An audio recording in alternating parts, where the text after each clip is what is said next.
مائدہ کی آیت نمبر 8-9 سے۔ اعوذ باللہ من الشیطان الرجیم، بسم اللہ الرحمن الرحیم، یا ایھا الذین آمنوا انما الخمر والمیسر والانصاب والازلام رجس من عمل الشیطان فاجتنبوه لعلكم تفلحون انما يريد الشيطان أن يوقع بينكم العداوة والبغضاء في الخمر والميسر ويصدكم عن ذكر الله وعن الصلاة فهل أنتم منتهون؟ بسم الله الرحمن الرحيم، يا أيها الذين آمنوا إنما الخمر والميسر والأنصاب والأزلام رجس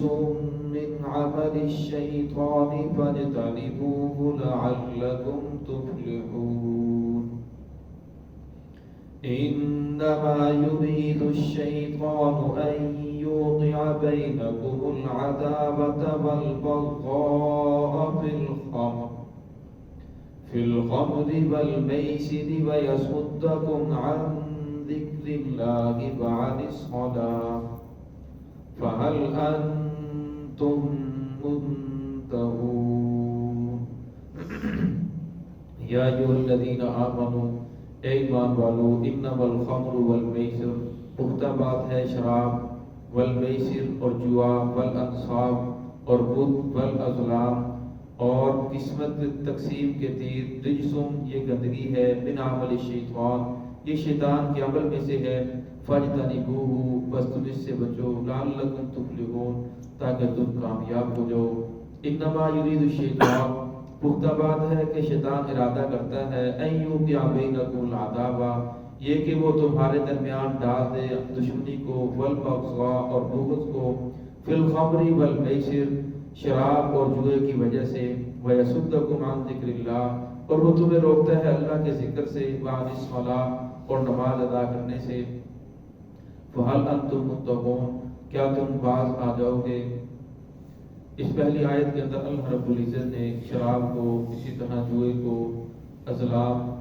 یعنی تیروں کے ذریعے جو چیز تقسیم کی جاتی تھی، بتوں کو، ان چیزوں سے منع فرمایا ہے، ان چیزوں کو حرام قرار دیا ہے۔ حدیث پاک کے اندر آتا ہے، فرمایا کہ شراب کے لیے جو انسان پھل کو نچوڑتا ہے اس پر بھی خدا کی لعنت ہے، پھر جو پھل لے کر آنے والا اس پر بھی خدا کی لعنت ہے، پھر جو شراب کو تیار کرتا ہے اس پر بھی لعنت ہے، پھر جو بیچتا ہے اس پر بھی خدا کی لعنت ہے، پھر جو شراب پیتا ہے اس پر بھی خدا کی لعنت ہے، پھر جو پلاتا ہے اس پر بھی خدا کی لعنت ہے۔ یعنی اول سے لے کر آخر تک جتنے لوگ بھی شراب کو پینے والے، تیار کرنے والے، بنانے والے، بیچنے والے، پلانے والے، فرمایا تمام کے تمام لوگوں پر اللہ رب العزت کی لعنت ہے۔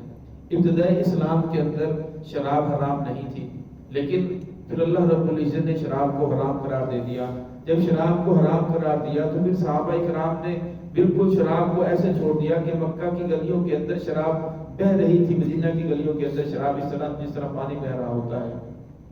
تو کچھ لوگ ایسے بھی تھے جنہوں نے اسلام سے پہلے بھی شراب کو نہیں پیا، جس طرح اس دور کے اندر بھی شراب بنتی تھی اور بیچا بھی جاتا تھا، آج کے دور کے اندر بھی شراب بن رہی ہے، بیچی بھی جا رہی ہے، لیکن بہت سارے لوگ نہیں پیتے، بہت سارے پی رہے ہیں۔ اس دور کے اندر بھی امام الانبیاء محبوب کبریا حضرت محمد رسول اللہ صلی اللہ علیہ وسلم نے نہ اسلام سے پہلے شراب کا ایک قطرہ چکھا نہ اسلام کے بعد، صدیق اکبر رضی اللہ عنہ دونوں نے اسلام سے پہلے شراب کا ایک قطرہ پیا نہ اسلام کے بعد، اسی طرح عثمان غنی رضی اللہ تعالیٰ نے نہ اسلام سے پہلے شراب پی نہ اسلام کے بعد۔ فرمایا اللہ رب العزت نے شراب کو حرام قرار دیا ہے، اور آگے اللہ رب العزت فرمایا والمیسر، جوا ہے یہ بھی حرام ہے، کسی کو دھوکہ دینا، کسی کے ساتھ دغا کرنا، فراڈ کرنا، جوا اس کی بہت ساری اقسام ہیں، جو بھی اقسام ہیں جو جواری جانتے ہیں، فرمایا وہ ساری کی ساری اس کی قسمیں حرام ہیں۔ والانصاب، فرمایا اسی طرح بتوں کو جس طرح پہلے دور کے اندر لوگ گھروں کے اندر بت بنا کر رکھ لیتے تھے، اسی کو خدا سمجھتے تھے، اسی کے سامنے سجدہ کرتے تھے۔ بت دو قسم کے ہیں، ایک تو بت وہ ہے جو ایک مٹی کا تراشا جائے یا کاغذ کے اوپر بنا لیا جائے، تصویر بنا لی جائے اور اس کے سامنے سجدہ کیا جائے، اسی کو خدا سمجھا جائے، یہ بھی حرام ہے۔ اور گھروں کے اندر تصویر لگانا یہ بھی حرام ہے۔ ہم بعض بار جو اپنے عزیز دنیا سے چلے گئے ہوتے ہیں تو ان کی یاد کے اندر تصویر لگا لیتے ہیں، یہ دادا ابو کی تصویر ہے، یہ ابا جان کی ہے، یہ فلاں کی ہے، اور گھر کے اندر جو تصویر لگی ہو اور وہ سامنے پڑی ہو، نظر آ رہی ہو، فرمایا وہ وہاں رحمت کا فرشتہ نہیں آتا۔ اگر آپ کو محبت ہے تو اسے الٹا کر کے رکھے، سامنے نہ رکھے۔ جس گھر کے اندر سامنے تصویر ہو وہاں رحمت کا فرشتہ نہیں آتا۔ آج کل الیکشن کا دور تھا تو ہر گھر کے اوپر تصویر لگی ہوئی ہے، لوگوں نے گھروں کے اوپر لگائی ہوئی ہیں، بائک کے اوپر لگائی ہیں۔ تو فرمایا جہاں تصویر ہو وہاں رحمت کا فرشتہ نہیں آتا۔ فرمایا بت کی ایک قسم تو یہ ہے کہ لوگ اسے تراشتے تھے اور گھر اسے خدا سمجھتے تھے، اور فرمایا دوسرے بت کی شکل یہ تھی کہ کسی کے ساتھ اپنی امیدیں اتنی وابستہ کر لینا کہ کہنا کہ اب اس کی امیدوں کی اگر یہ میری امید پورا نہیں کرے گا تو میرا تو کام نہیں ہوگا، اگر میں نے اس کی نافرمانی کی، اب اس کی اطاعت کے اندر اللہ رب العزت کی نافرمانی کر رہا ہے۔ مولانا احمد علی لاہوری رحمۃ اللہ علیہ اس کی بہت پیاری مثال دیتے ہیں، فرمایا کہ اس کی مثال آپ یوں سمجھو، ایک آدمی دکان چلا رہا ہے، اب ادھر اذان ہوتی ہے، اب اذان ہونے کے بعد اگر وہ دکانداری کو اس لیے بند نہیں کرتا کہ اگر دکان کو بند کروں گا یہ گاہک کسی اور دکان پر چلے جائیں گے، تو فرمایا اب اس نے جو ہے خدا کو خدا نہیں سمجھا بلکہ اس دکان کو اپنا خدا سمجھ لیا، کیونکہ رزاق صاحب تو اللہ رب العزت کی ہے، رزق دینے والے تو اللہ رب العزت کی ذات ہے، لیکن وہ سمجھ رہا ہے کہ اگر میں نے دکان کو بند کر دیا تو میرے گاہک کسی اور پر چلے جائیں گے، میرا رزق کم ہو جائے گا۔ فرمایا اس طرح اس آدمی نے اس دکانداری کو اپنا خدا سمجھ رکھا ہے۔ فرمایا جس آدمی نے بھی جس کے ساتھ اتنی امیدیں وابستہ کر لی پھر اس کے ساتھ اللہ رب العزت کی نافرمانی کر رہا ہے، یہ نہیں دیکھ رہا نماز کا وقت ہے، اللہ رب العزت کیا حکم ہے، لیکن وہ یہ سمجھتے ہیں کہ اگر یہ فلاں ناراض ہو گیا تو لہٰذا مجھے تو خسارہ ہو جائے گا، نقصان ہو جائے گا۔ فرمایا اس آدمی نے اللہ رب العزت کو چھوڑ کر اسی کو خدا سمجھ رکھا ہے۔ اگر اللہ رب العزت فرماتے ہیں والازلام، ازلام کہتے ہیں کہ مکہ بیت اللہ کے اندر ایک تھیلا تھا، تھیلے کے اندر تیر رکھے ہوئے تھے، اب جس آدمی نے سفر پر جانا ہوتا تو وہاں جا کر جو وہاں کا تھا مجاور اسے کہتا کہ میں نے سفر پر جانا ہے، وہ تیر نکالتا اور دیکھتا، اگر اس کے اوپر لا لکھا ہوتا لا کا مینا نہیں تو لہذا تیرے لیے سفر کرنا مناسب نہیں ہے، وہ سفر نہیں کرتا، اگر اس کے اوپر لکھا ہوتا نام جی ہاں تو پھر وہ سفر کر لیتا، اور بعض بار خالی تیر بھی نکلتے تو پھر دوبارہ نکالا جاتا تو پھر اسے دیکھتا جاتا۔ اس کی ایک قسم تو یہ تھی۔ دوسری قسم یہ تھی کہ 10 لوگوں نے 20 لوگوں نے مل کر ایک اونٹ خریدا، اونٹ خریدنے کے بعد اسے ذبح کیا جاتا، ذبح کیا جانے کے بعد پھر وہ دیکھا جاتا کہ وہ تیر نکالے جاتے، کسی کے اوپر لکھا ہوتا ہے 1 من اور وہ پہلے والے کو 1 من دے دیا جاتا، کسی کے اوپر لکھا ہوتا خالی اسے کچھ بھی نہیں دیا جاتا، تو 2-4 آدمی کو گوشت ملتا باقی سب کو کچھ بھی نہیں ملتا۔ تو اللہ رب العزت فرمایا یہ چیزیں بھی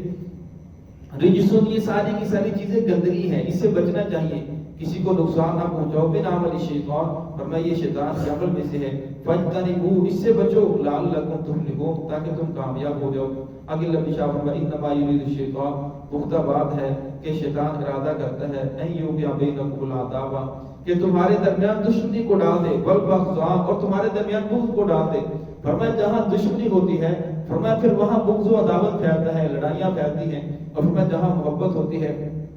فرمایا پھر دوسرے کی جان کی، مال کی، عزت کی، آبرو کی حفاظت کی جاتی ہے، اور فرمایا جب محبت ختم ہوتی ہے دشمنی آتی ہے۔ فرمایا جب انسان شراب پیتا ہے تو اس کے جو حواس باختہ ہو جاتا ہے، اسے پتہ نہیں کرتا اچھا کیا ہے برا کیا ہے، فرمایا پھر وہ گند بکتا ہے، پھر لڑائیاں ہوتی ہیں، پھر لڑائیاں ہونے کی وجہ سے آہستہ آہستہ نظام خراب ہوتا ہے. فرمایا لہذا اس سے بچو، شراب نہ پیو. فی الخمر والمیسر، اسی طرح جوئے سے بچو. ویصدکم عن ذکر اللہ، کیوں؟ اس لیے کہ تمہیں روکتے ہیں اللہ رب العزت کے ذکر سے، بعد الصلاۃ اور نماز سے. یہاں اس آیت سے یہ واضح ہو رہا ہے کہ ذکر ایک علیحدہ چیز ہے اور نماز ایک علیحدہ چیز ہے. فرمایا ذکر جو ہے وہ انسان نے ہر وقت کرنا ہے، ہر لہجہ، ہر آن، ہر گھڑی، اٹھتے بیٹھتے چلتے پھرتے ہر وقت اس کی زبان پر اللہ کا ذکر جاری رہنا چاہیے. سبحان اللہ، الحمدللہ، اللہ اکبر، کوئی بھی ذکر ہو، درود پاک ہو، اس کی زبان کے اوپر جاری رہے. اور فرمایا نماز ہے، ان الصلاۃ کانت علی المؤمنین کتابا موقوتا. اللہ رب العزت نے نماز کو اپنے وقت مقرر کے اوپر فرض قرار دیا ہے. نماز کا ایک وقت مقرر ہے، فرمایا اس وقت کے اوپر نماز پڑھی جائے گی. اب ظہر کی نماز کا وقت ہے، وہ جب شروع ہو رہا ہے. اگر کسی انسان سفر پر جانا ہے، یہ نہیں ہو سکتا کہ وہ بھی پڑھ کر ساری کی ساری نماز سفر پر چلا جائے. جس طرح کچھ لوگوں نے یہ آسانی کر لی ہے کہ صبح کوئی ساری نماز پڑھ کے چلے جاتے ہیں. حالانکہ اللہ رب العزت قرآن پاک نے ارشاد فرما دیا کہ نماز اپنے وقت مقررہ پر ہے. ان الصلاۃ کانت علی المؤمنین کتابا موقوتا، نماز تمہارے اوپر مقرر کی گئی ہے، کتابا موقوتا، وقت مقررہ کے اوپر. جب وہ وقت آئے گا اسی وقت کے اندر نماز پڑھنی ہے. اس سے پہلے پڑھو گے تو پھر بھی ادا نہیں ہوگی، اگر اس کے بعد پڑھو گے تو پھر بھی ادا نہیں بلکہ قضا ہوگی. آپ صلی اللہ علیہ وسلم جس وقت جبرائیل علیہ السلام تشریف لائے تو ایک دن پہلے وقت کے اندر نمازیں پڑھائیں، دوسرے دن آخری وقت کے اندر نمازیں پڑھائیں. اور پھر فرمایا یا رسول اللہ، ان کے درمیان کے اندر جو اوقات ہیں یہ نمازوں کے اوقات ہیں، اس وقت کے اندر آپ نے نماز پڑھنی ہے. تو اللہ رب العزت فرمایا کہ وہ تمہیں روکتے ہیں اللہ کے ذکر سے اور نماز سے. تو اس لیے فرمایا کہ ذکر ہر وقت کرنا ہے لیکن نماز کو اپنے وقت مقرر کے اوپر پڑھی جائے گی. فَهَلْ أَنْتُمْ مُنْتَهُونَ، اللہ نے ارشاد فرمایا کیا تم باز آ جاؤ گے؟ حضرت عمر رضی اللہ عنہ جس وقت یہ آیت سنی، یہ حضرت نے دھمکی دی ہے اگر بات نہیں آتے تو ہمارے لیے کوئی اور طریقہ اختیار کرو، پھر اور طریقے سے بات ہوگی. تو عمر نے جس وقت آیت سنی فرمایا یا